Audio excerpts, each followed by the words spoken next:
Hi, my name is Richard Crawford, host of Supply and Demand Show, an enlightening webcast show where we delve into the dynamic world of the global supply chain, where we navigate through the complexities, disruptions, and innovations that shape this vital network of interconnected businesses. From sourcing raw materials to delivering finished products, we'll uncover the challenges that arise at each stage and explore the strategies for optimizing efficiency and sustainability. And each week, we'll highlight and discuss a specific supply chain event. And of course, I'll be joined each week in each episode by my co-host and resident supply chain expert, the man, the myth, the legend himself, founder and CEO of the Atlas Network, Kareem Kafuri. Kareem, how are you? Doing well. How are you, Richard? Always good to be here. Doing a great job as always. Right, we're having fun with this, aren't we? It's a blast. I mean, we've got a great format here. We've got great guests. I mean, it's growing. People are really asking for more great content, and we're happy to deliver it. So we're here. Yeah. When we put these episodes out, our listeners are like really getting engaged with them. So send us messages, they'll ask us questions, they ask for follow-up, they ask for a lot of our guests' information, even although we give it to them at the end, they ask for a follow-up. So it's been good so far, and we will hope to continue that. So at this point, let's bring in today's guest. Today's guest is Joseph Bozzo, and Joseph is head of sales at Global VP at Dropit. And Joseph's career in supply chain management and logistics has been marked by an upward trajectory of strategic leadership and innovative entrepreneurship. His foundational experience as a general manager, followed by vice president role within the retail sector, has provided him with deep operational insights, driven to explore the multifaceted nature of the supply chain intricacies. Joseph established and grew his own linens logistic business. His journey then advanced to Gartner Supply Chain Tech, where he worked intimately with industry practitioners and solution providers, gleaning a nuanced understanding of the challenges that supply chain professionals face daily. His career progressed at Project 44, pretty cool, where he was instrumental in advancing visibility solutions, particularly in the over-the-road and ocean freight modalities. Now, Joseph's ascent continued as he took on a leadership sales role at Vision API, and now, currently in his role as the head of sales and global VP at Dropit. Joseph, welcome to the show. Thank you, guys. Pleasure being here. Thanks for having me. Man, you've worked in every aspect of this industry at every level. I think in there it said you started as a janitor somewhere. When you put it that way, I start thinking maybe I went to too many companies too fast, but as a whole, it gave me some really good insight into supply chain. So I'm happy about where I've been so far. Well, we're very honored that you've come on the show. You're a very, very good guest for us, and we're looking forward to everything that you have to say. Kareem, how good is it to have Joseph? No, it's wonderful. It's absolutely wonderful. I mean, it's pretty neat. We've been having actually several guests on the show, and we've been interviewing from the Project 44 side of things. We had Bart DeMonk not too long ago, who was on, so I'm sure you probably know him as well. And actually Josh Brazil, who does a lot of our PR work with Charlie Pesty, also was over there for a bit. So I'm sure that was probably a pretty good experience while you were there. We enjoyed meeting with you, Joseph, when we were in Manifest, which seems like it was a long time ago, but it wasn't all that long ago. But a million things have happened since there. TPM happened in the middle, and some other events have been going on in the industry, which has been pretty great. But I think we had a great interview on camera together, which we did put out. A lot of people were very receptive to it. Actually, your interview was one of the most well-viewed ones, and we got a lot of good commentary about it. And again, just happy to have you on the show, and excited to hear your take on what's going on in your space, your industry, your company. Tell us a little bit about what you've been up to. Yeah, so it's obviously head of sales at Dropit. We've been working a lot with retailers, but I think ultimately we're probably all thinking and discussing the same thing these days, right? And I started thinking about just a few years ago when I told people when I was in supply chain, and everyone looked at me like I had three heads. And then all of a sudden, there's no toilet paper at Costco and people are interested. Hey, tell me about what you do. But what's been interesting for me, because I've been able to sit kind of from the outside in through my experience at Gartner, with the visibility companies you mentioned, with my own experience as an entrepreneur, to understand a little bit differently what's going on in the world. And I think as of a few years ago, global supply chains were sort of thrusted into the spotlight very abruptly. And so I think that's great for folks like us, because, and you all have been in probably this industry much longer than I have, I think, but it was great to have that awareness. But what it also did was expose some vulnerabilities with these unprecedented disruptions. And so I've been trying to learn more about that, right? Because with geopolitical chess games we're playing now with like the Red Sea and, logistical experiences I had to face at Vision with, Suez Canal blockage and all these ongoing trade tensions, I'm trying to sort out as a technology vendor, as someone that kind of knows technology, how do we kind of be more resilient and adaptive to this using technology, right? And now, Graham, I've been following a lot of your stuff too with the nearshoring, the shift there, right? And what's going on. But I think what's interesting to me, especially where I am, I try not to speak from a sales perspective, even though I've been in sales my whole life, but there's now a new era of digital transformation, digital revolution, industry 4.0, whatever you want to call it, where I think technology is sort of becoming these linchpins to the responses of these particular challenges.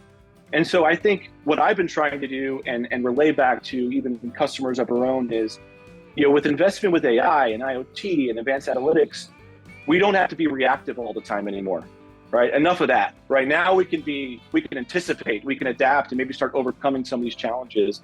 And so I've been trying to do that. I spoke at RELA a few weeks ago as well, and it was less about the Dropit side of the business, but it was more about, hey, what's going on in terms of disruption and how we start mitigating these problems.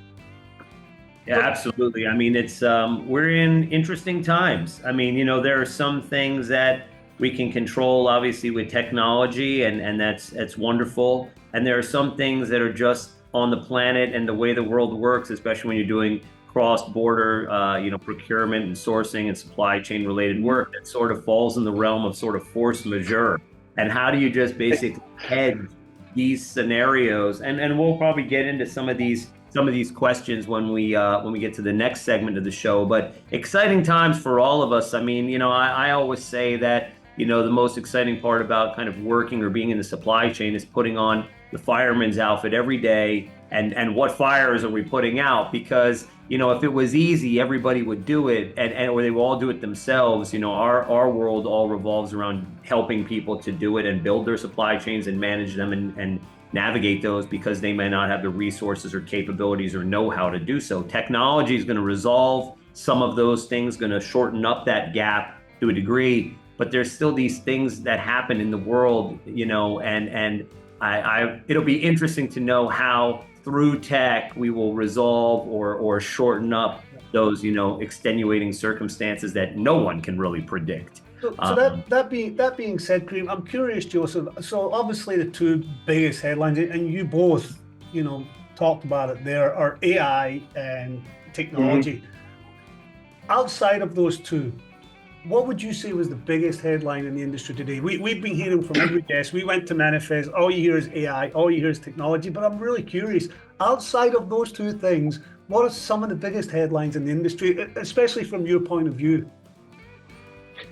Yeah, I mean, I think a couple of things. Number one, outside of AI, and I think AI we talked about on the positive aspect a lot, but there's also some dangers. Kareem, you had a great webinar on this, right? I think you used, trying to remember the word, but I love the word. I think it was either fascinated or we're dazzled by AI, something along those lines. But then, of course, we start thinking about regions and a uniform coding of cultures. Are we moving too fast in one direction? And then maybe causing more pain because of all these disruptions. So I think that's been big, but maybe we need to talk more about the other side. The other side would be kind of nearshoring, right? I think that's the other thing that's been a major headline. Now supply chain networks are just changing all across the board. And I think there's been conversations about, how China is going to react to this. But China is also smart. They're doing nearshoring tactics too, right? They're making these changes. They're doing things like we're doing things. They're building hubs in Mexico. So I think that's one thing that's kind of coming up. And now we're starting to learn a little bit more. Or what about Mexico, right? The foundation seems to be being built there. But my always concern is, well, now that there's more competition, wages increase, is it even cost effective anymore to be in those regions? So that's some things that we're starting to talk about. And I think it's starting to evolve, right? It's like, okay, nearshore, move things out, diversify your suppliers. Sounds easy. It's not so easy. And then we also have these other issues that come up as they arise. So that's been a part of conversation. I've been following you all as well with supply chain radar and all those other things, but I think that's been one topic that's been highlighted more frequently than others as well. Well, very, very insightful. All right, Joseph, we've taken it easy on you up until this point. Now comes the hard part. It's getting harder. Now comes the high pressure part of the show.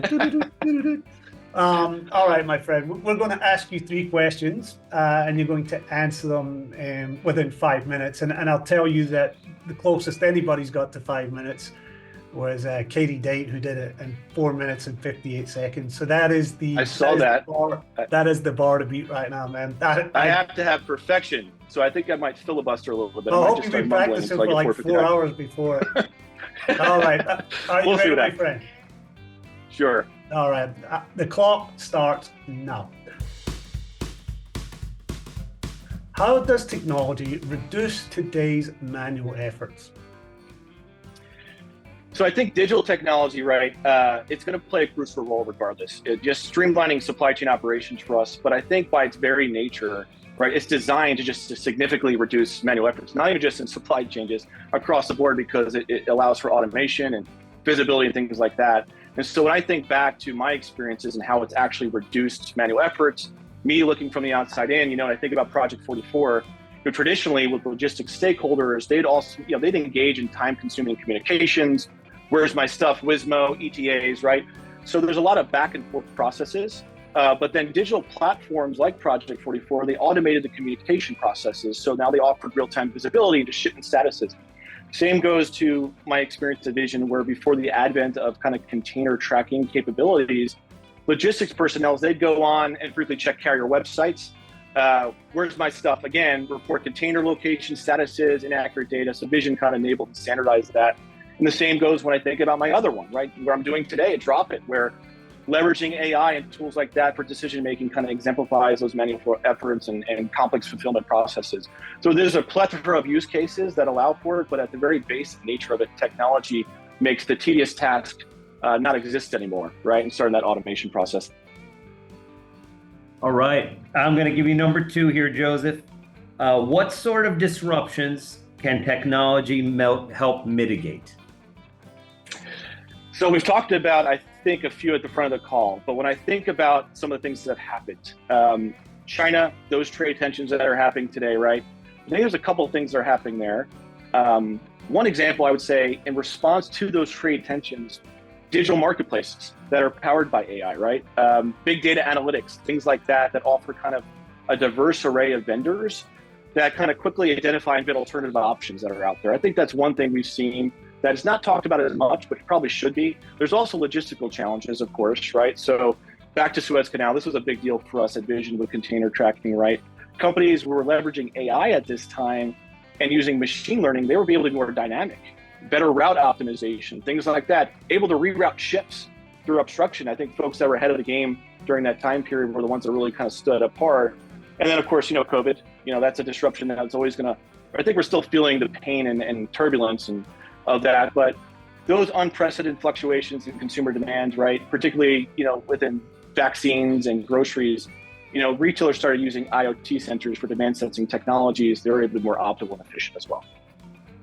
All right, so I'm going to ask the 3rd question. I will tell you, you've only gone through half your time, so you still have a little bit of extra time to answer this. So what are some examples and impacts that companies have today due to digital transformation? So we love, and I'm going to take my time on this one because I didn't realize I had so much time. So I got to try and win this thing.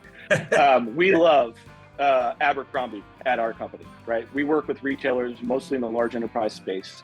But what we love about Abercrombie is they use AI tech.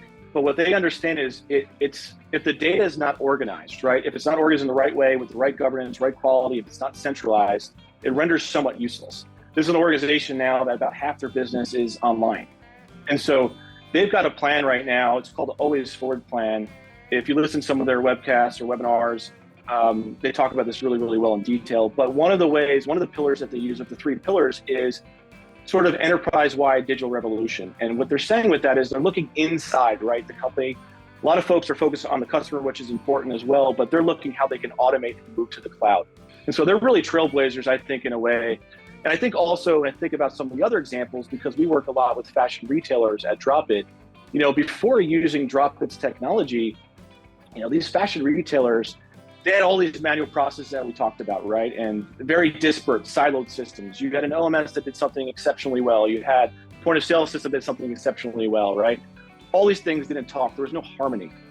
And so, the traditional approach, it was very time consuming, a lot of data entry. And what we're trying to do is just optimize that, right? Inventory adjustments, fulfillment through kind of an autopilot system. That's what we're looking to solve. So I don't know how I am on time. I was trying to filibuster a little bit, but I think I cut myself a little short there.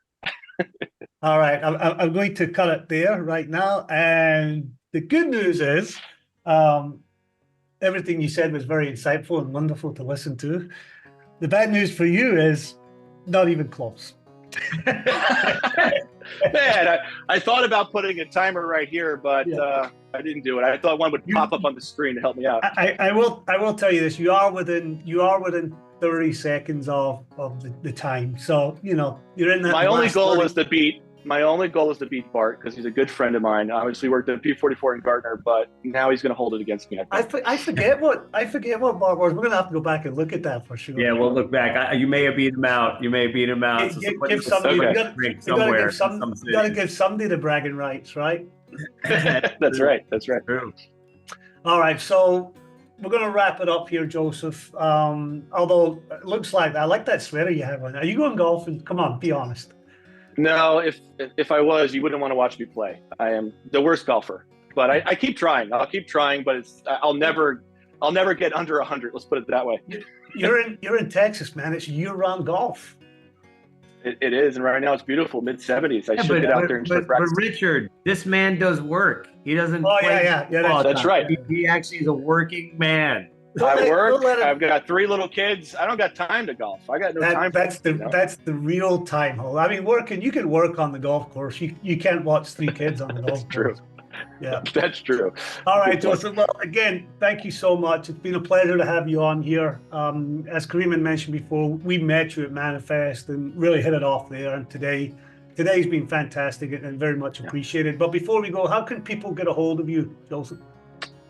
Yeah, so dropit.shop. One mistake I made on interview is at dropit.com. You'd think it's head of sales, I'd get that correct, but it's dropit.shop. That's how you can find our website. You can plug in some information. I always like to connect on LinkedIn, first and foremost, just to have a conversation and learn from people's businesses. So if you find me at Joseph Bozzo on LinkedIn, we can start a conversation that way as well. Perfect. And Kareem, what about you? How can people get a hold of you? Our website is theatlasnetwork.com, or on LinkedIn as well for Kareem Kafoury is where you can find me. Fantastic. All right, with that, we'll say thank you, ladies and gentlemen, for watching and listening. And just a reminder that each week we'll have a very special guest on to continue our conversation in the fascinating world of the global supply chain.